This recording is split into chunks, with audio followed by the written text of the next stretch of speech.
Today we're going to talk about the most carcinogenic food on the planet that you can possibly eat. And this is like a no joke. I am diving into a very current study that I found. I'm breaking it apart so you can understand this. So if you know anybody who has cancer or you're worried about getting cancer, this is the food you're going to want to avoid. Okay? Deal? Ready? Here we go.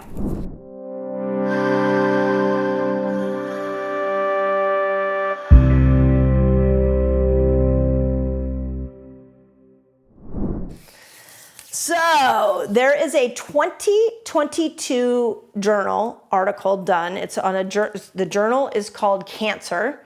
So it is a very reputable journal that prints lots of science that about what causes cancer. And they came out with an article that stated this.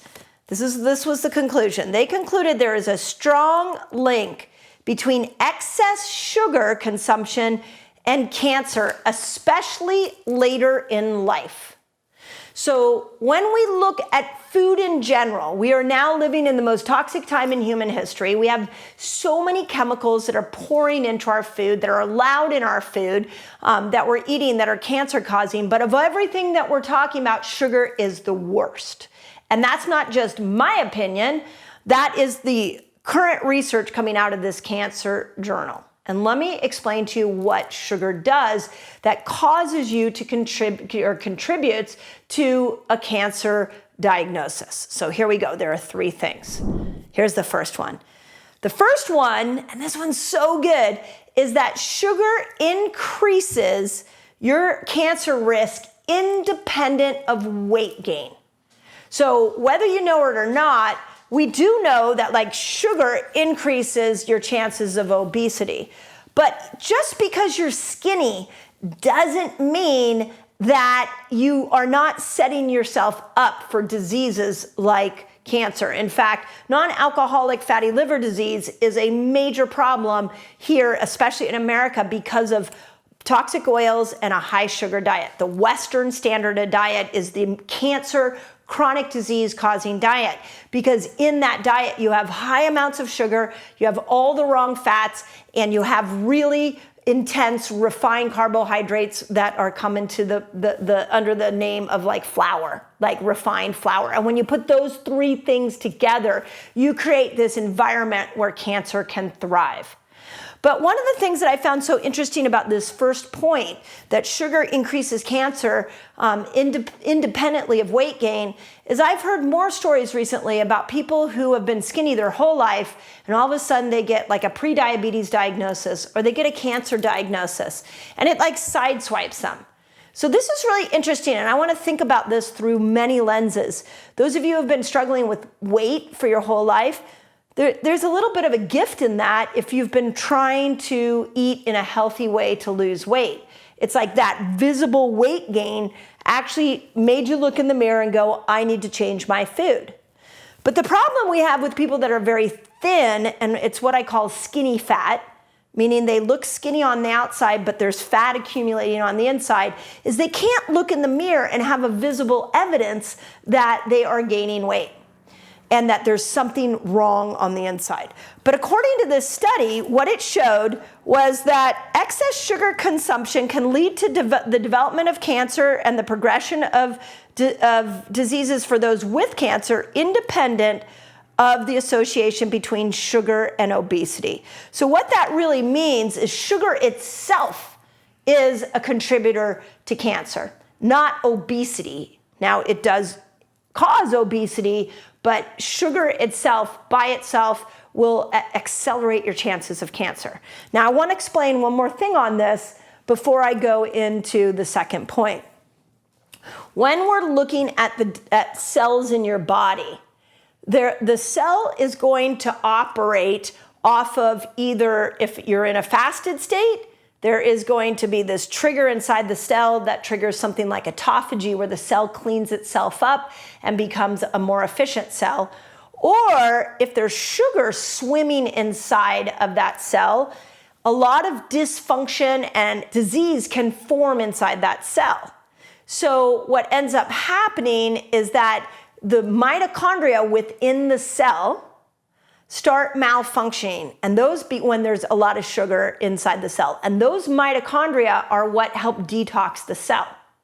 If your mitochondria get dysfunction for too long, what happens is they can start to go rogue, and they can take over control of that cell, and they can start to turn that cell into a cancer cell. And this is the problem with cancer, is that the cell's intelligence has been hijacked, which is why normal immune reactions don't work. But what caused that cell's intelligence to hijack was that inside the cell was glucose, which is the molecule of sugar, the influx of sugar is massively caused a change in the internal environment, and now that mitochondria has a mind of its own. So it's really important that you understand the simplicity of that. Okay? Now, the second thing that we know about sugar, hopefully you know about this, but this article pointed out, is that sugar increases inflammation, and inflammation will impair your metabolism.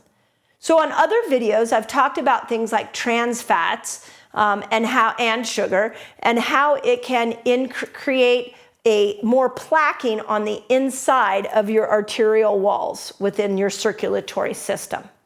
And remember, it's like the arteries are bringing the blood flow to the heart, and then the veins are taking them away. So this is a transport system. Well, what we know about sugar in that scenario is that it creates more plaquing and it creates more inflammation. So the blood flow to the heart is not as great, and the blood flow away from the heart is not as great. But in the cancer situation, we're creating inflammation of a cell. And that cell, what that means is that whatever toxins are inside that cell, if the cell is inflamed, the toxins cannot get out. So adding this daily consumption of sugar into your life, you're making it so your cells can't breathe.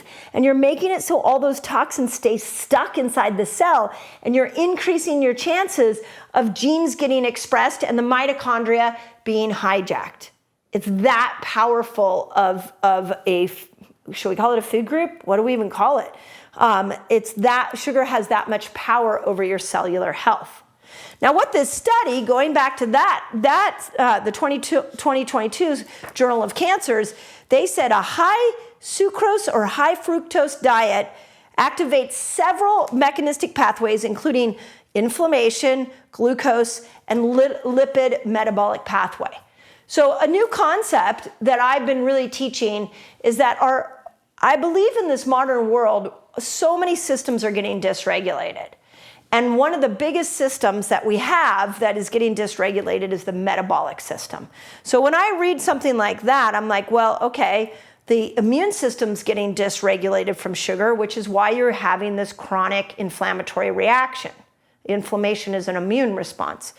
We've got glucose being affected, so this is why you become insulin resistant.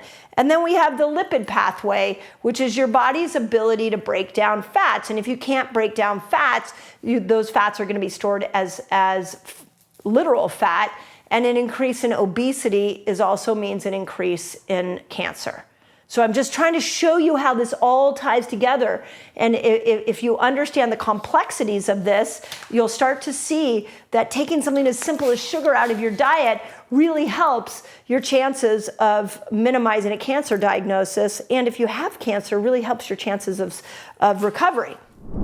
Okay, I got to interrupt this video because I have a free guide for you so you can master fasting. It's called A Beginner's Guide to a Fasting Lifestyle. And all you've got to do is click here and you can jump right in. Okay, the third thing that I want to talk about that this study talks about is that the authors also noted that sugar not only destabilizes glucose and your lipid metabolic pathways, but it increases other diseases that are precursors for cancer.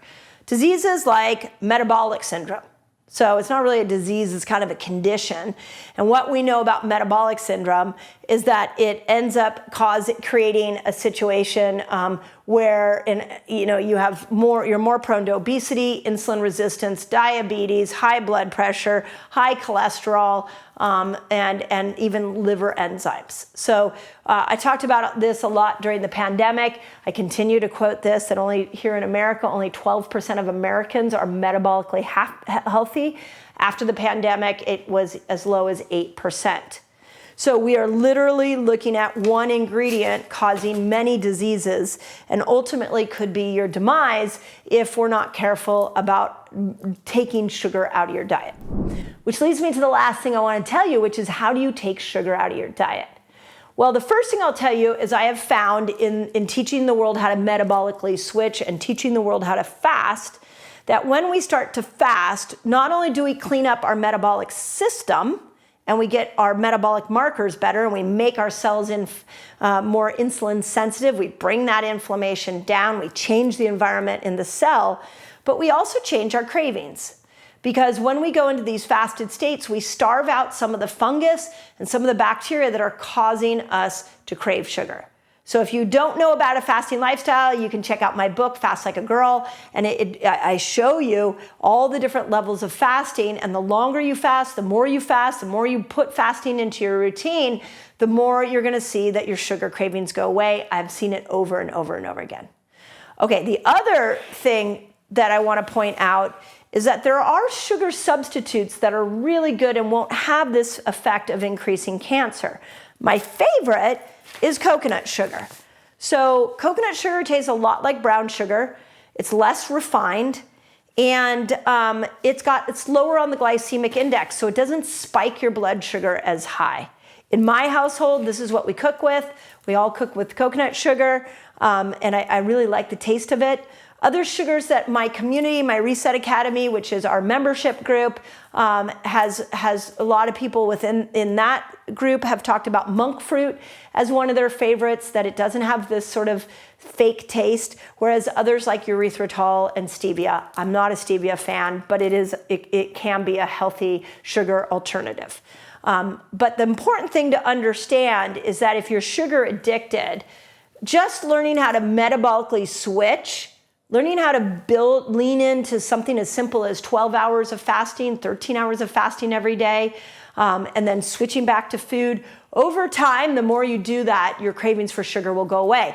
In fact, those of you that have done that and it's worked really well, put it in the notes so others can feel hope and inspiration. The other thing you can do is you can start to change your sugar out for things like coconut sugar. And then if you want to go stevia or monk fruit, you can go that route. But the important thing is, I want you to understand that just because sugar is everywhere, just because it is in the supermarket, doesn't mean that it's healthy. And this is the sad state of affairs that we are in right now in this modern world, is that we are putting foods in our supermarket that are building chronic diseases like cancer. So it is up to us to start to change our palate. It is up to us to make better food choices and to vote with our dollars and let those food industries know we don't want the highly processed sugars. We don't want the trans fats. And the only way we can send that message is by not buying them. But when I hear stories of people who have been diagnosed with cancer unknowingly, and their diet was horrible, and they walked into their grocery store assuming that everything in there was safe, this is a crime. And you need to know the power of sugar on building disease in your body. And it's not that hard to get rid of when you learn how to build a fasting lifestyle. So, as always, I hope that helps. I'm here to teach you how your body works. I'm here to give you the tools to prevent chronic disease. And in that conversation needed to be sugar. So put in the comments if that helped. It's helpful for me to know which videos you're resonating with, and I'll do more like that. If you have questions, put the questions in there, and you might be surprised to find a video that I do based off your question. But most importantly, don't give up on yourself. So health has gotten complicated, food has gotten complicated, and I'm here to make it simple for you. As always, keep believing in yourself, and I hope you have an amazing day. Okay, if you loved this video, you're gonna wanna check out the next video of my food series. On this video, want to talk about the healthy foods that you might be eating that will stop you from a long and healthy life.